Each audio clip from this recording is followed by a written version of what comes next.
Bom dia, boa tarde, boa noite. Eu sou Miguel Oliveira, não sei que hora que você vai estar vendo esse vídeo. Eu decidi gravar esse vídeo porque muita gente me pergunta por que eu decidi sair do Brasil.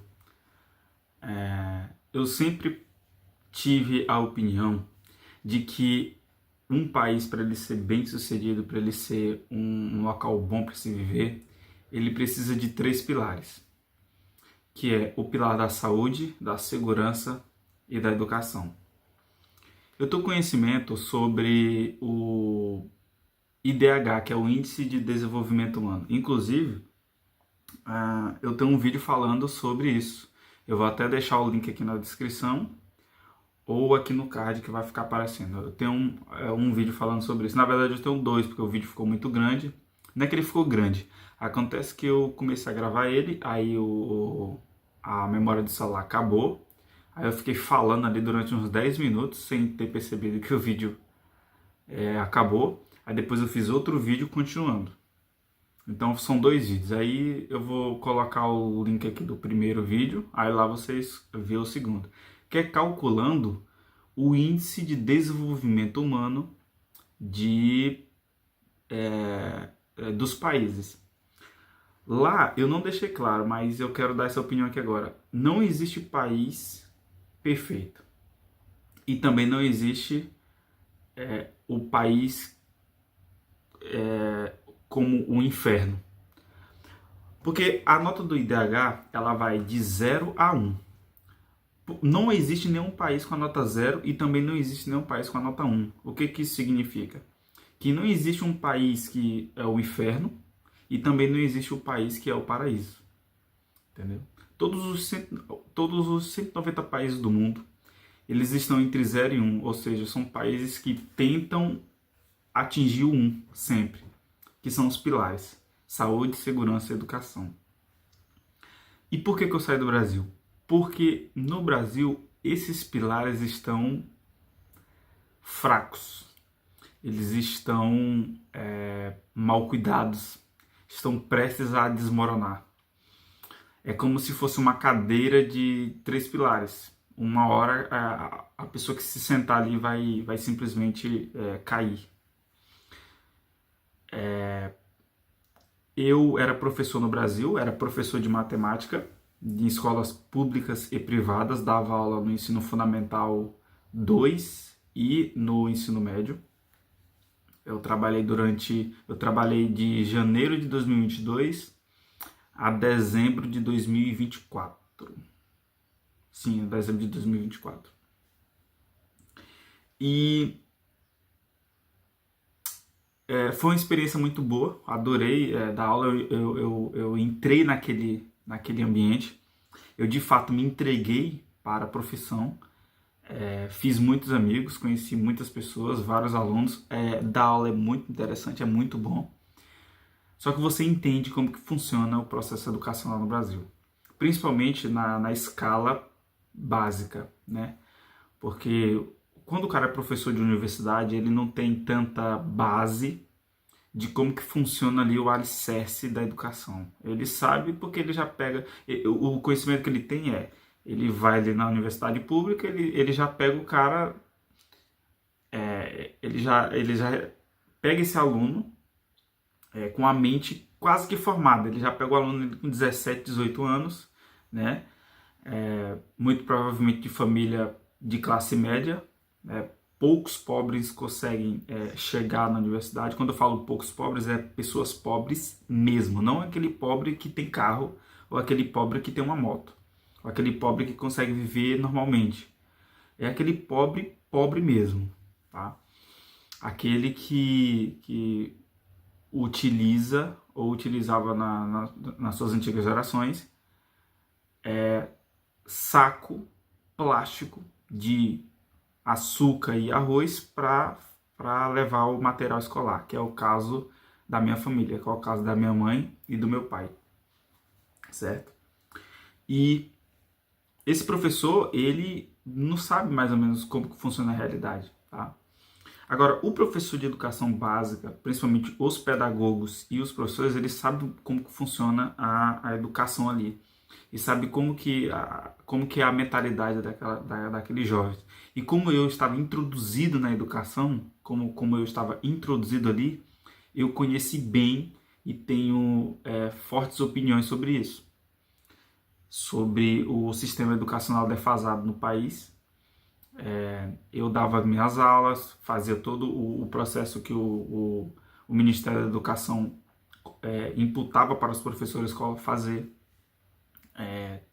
Toda a base da BNCC, os professores têm que saber, tem alguns que não sabem, mas os professores têm que saber como que funciona a BNCC. Então o professor simplesmente ele tinha que obedecer uma base, tá? Só que essa base, ela tem ali todos os parâmetros, né, de cunho político. Todo mundo sabe disso, não adianta ficar falando aqui, não adianta vocês virem no comentários aí e tentar falar, não, Miguel, na verdade não, acontece isso, eu conheço alguém que falou isso. Não. Põe uma coisa na sua cabeça. Tudo no Brasil é cooptado. Mídia, educação, tudo é cooptado, tá? Tudo existe ali para favorecer um grupo político ou uma família ou uma base de pessoas com poder, certo? E a educação é simplesmente um fantoche disso. A saúde, eu não tenho muito a falar da saúde, né? O SUS, na minha opinião, não é um modelo apenas bem sucedido, teoricamente, no Brasil, mas no mundo. Eu vejo vários comentários de gringos, de americanos mesmo, de portugueses, de Portugal, de... que mais? Até muçulmanos e até árabes falando bem do sistema de saúde do Brasil. Então, o sistema de saúde do Brasil, ele é invejável, ele é maravilhoso no papel. Só que o Sistema Único de Saúde, que é o SUS, ele é bom se fosse um país com 10 milhões de pessoas. O problema é que no Brasil existe mais de 200 milhões de pessoas, né? E isso é um caos. Isso é um caos. Agora pensa comigo, se a saúde fosse privatizada de uma forma que não seja tão caro para a população que é pobre, você acha que não daria para o governo arrecadar muito imposto também? Não daria para o governo arrecadar um dinheiro bom para pagar a dívida pública? Claro que sim, mas aí seria outros 500, porque você vai ter que gerar emprego, você vai ter que gerar várias outras coisas para essa população ter o dinheiro para arcar com saúde, né? Então vale mais a pena você fazer o SUS, que é um programa de saúde gratuito. Só que ele, no papel, na teoria, ele é lindo, ele é perfeito, só que não funciona, tá? Miguel, mas eu fui no SUS, fui atendido e deu certo. Há as exceções. Eu não estou falando aqui, eu não estou generalizando, falando que todas as UPAs, todos os hospitais, tudo é uma catástrofe. Não, eu não estou falando que tudo é unanimidade. O que eu quero dizer é que, em suma maioria, tá? Ali de uma entre 5 ou 2 entre 10, são prejudicadas por esse sistema. Por mais que no papel ele seja bom, esse sistema prejudica. Porque a minha mãe, por exemplo, eu tenho certeza que você vai ter um exemplo disso também. A minha mãe, ela está há 6 meses esperando o retorno de um médico. Porque ela tem um problema nos seios e ela está 6 meses esperando o médico pedir o retorno para ela. Porque ela já fez os exames, agora só falta ela retornar para mostrar os exames. Então vamos supor que amanhã ele ligue, que amanhã o hospital liga e fala, ó, o postinho, né? O postinho de saúde liga e fala, pode trazer aí o resultado do exame que eu pedi 6 meses atrás. Aí ela vai lá, mostra o exame, só que já pode ter agravado o problema, já pode ter mudado totalmente os sintomas. O problema de 6 meses antes já pode ser outro. Então, agora pega esse exemplo que aconteceu com a minha mãe e coloque numa média para 200 milhões de pessoas. Você vê que está um caos, está bagunçado. Tem que ter alguma outra coisa para arrumar isso. E segurança, nem se fala. Eu já perdi as contas de quantas vezes eu já fui roubado.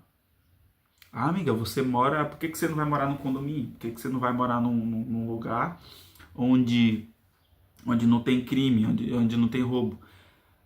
Mas as 200 milhões de pessoas não vão conseguir morar no condomínio. É isso que eu quero que a maioria das pessoas entenda do porquê que eu saí do Brasil. As 200 milhões de pessoas que vivem no Brasil não vão conseguir morar em condomínio. Tudo bem, você fala assim, Miguel, por que você não vai morar em condomínio? Aí eu vou lá e vou morar no condomínio. Chego lá e aí? E as outras pessoas? Todas vão lutar agora para morar em condomínio? Não tem como. Então, porque é diferente daqui onde eu estou, você paga muito imposto, aqui você paga por tudo, mas você vê o governo retribuindo de alguma forma. Você consegue enxergar isso. Só que no Brasil, não, você não consegue ver o seu imposto, tudo que você paga, voltando, sendo retribuído a você. E principalmente na questão de segurança, tá? Porque eu conheço outras pessoas também que foram roubadas, gente que, no Brasil mesmo, tem um dado aí, eu não sei, eu vou até tentar colocar aqui, vou até sair um pouco do lado. Essa aqui é a porcentagem de crimes ou o número de assassinatos não resolvidos. É algum dado assim que eu me fugiu a memória agora, mas está aqui. Então, as pessoas matam e a justiça não consegue resolver os crimes. O sistema penitenciário, tá lotado, tem muita gente, é um caos, entendeu? Das 200 milhões de pessoas, tem uma quantidade aí, vou até colocar aqui, a quantidade de pessoas que estão presas. Então, uma coisa se conecta com a outra. Por que essas pessoas estão presas? Porque não tem educação de qualidade. Não tem educação de qualidade. Aí você fala assim, então, já que ela não tem educação de qualidade, por isso que ela leva ao crime. Aí tem a questão da pobreza também. Aí então tudo está conectado. São os 3 pilares principais: saúde, segurança e educação. Aí vem a questão principal: filhos.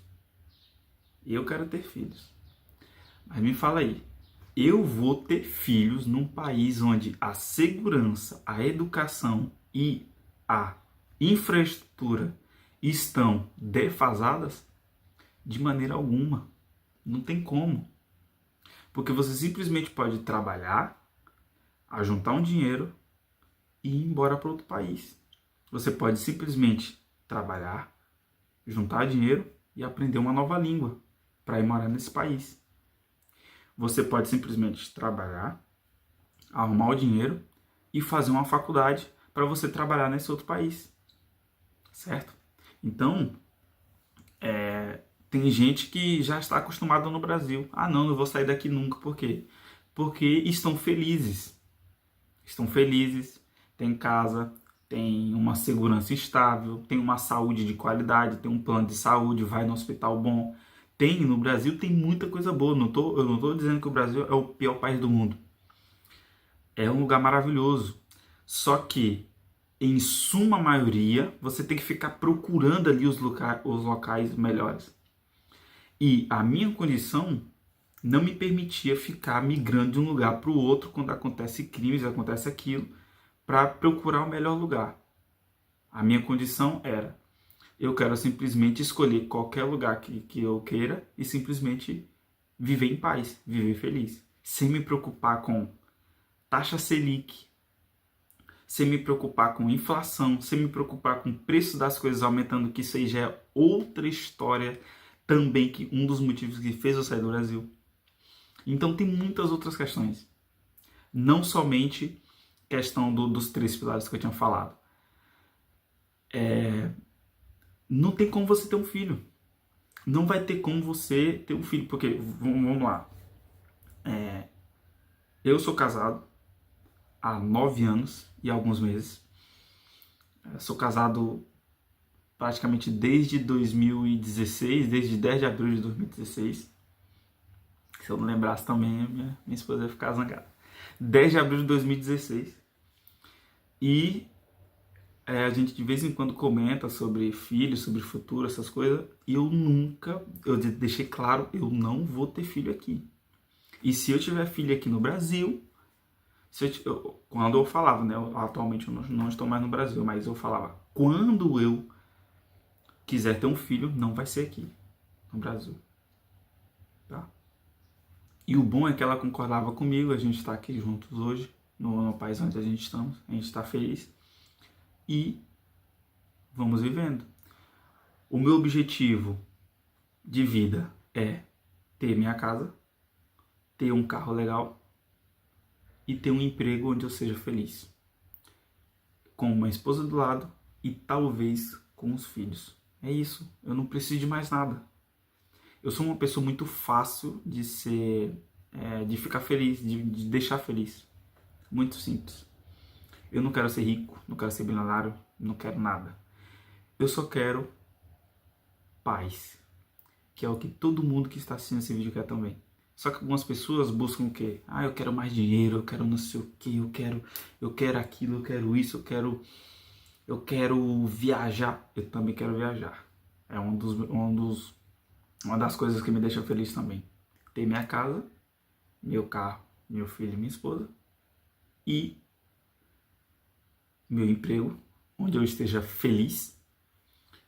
Não importa se eu vou ganhar bem, se eu vou ganhar alto, se eu vou ser rico, se eu vou ser pobre no meu emprego, mas eu quero um trabalho que me deixe bem, porque uma coisa que eu estudei foi educação financeira e eu tenho propriedade para falar. Eu sou muito bom em educação financeira. Eu tenho uma educação financeira instável, então não me preocupo com isso. Eu não vou dormir pensando nas contas que eu vou pagar. Eu estou tranquilaço com isso. E então não importa o quanto que eu ganhe, eu vou estar de boa, porque eu sei administrar bem as minhas finanças.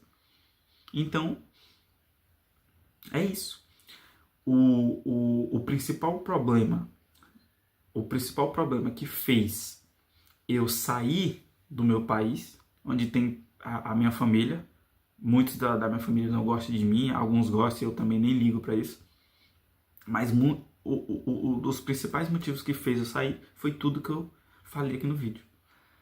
Insegurança, a fome no país, que é muito grande também, as coisas estão caras, transporte é difícil, a índole das pessoas. Você vai no mecânico, você vai para encher o pneu no mecânico e ele simplesmente fala, na verdade aqui vai ter que fazer o motor do seu carro, ou vai ter que fazer o motor da sua moto. Cansei de inúmeras vezes eu ia com um problema simples de embreagem na minha moto. Eu ia com um problema simples de embreagem e o cara simplesmente falava, esse aqui é o seu motor que está sem força. E você vai ter que fazer o motor, pagar aí R$650. 2 meses depois, a minha marcha no mesmo problema. E eu, o que é isso? Eu fui descobrir quando um amigo meu de infância abriu uma oficina. E ele falou, Miguel, isso aqui é problema na embreagem da tua moto. O que eu ia fazer? Eu ia voltar lá naquele mecânico que falou que o problema era no meu motor? Não. Então, a índole das pessoas também é um dos motivos. Tipo, eu não tô dizendo que eu sou santo. Eu tenho uma índole ruim também. Eu faço coisas erradas. Eu sou uma pessoa má. No entanto, você estar rodeado de pessoas assim te deixa pior. Então eu prefiro ir para o lugar onde eu cometa menos erros. Certo? E eu estou aqui. Estou muito feliz. Estou preparado para responder os comentários de vocês. E é isso, tá respondida a pergunta do porquê eu saí do Brasil. Por que eu saí desse país incrível e maravilhoso? É incrível e maravilhoso, porém tem mais coisas ruins do que coisas boas. E é por isso que eu estou num país menos pior. É isso.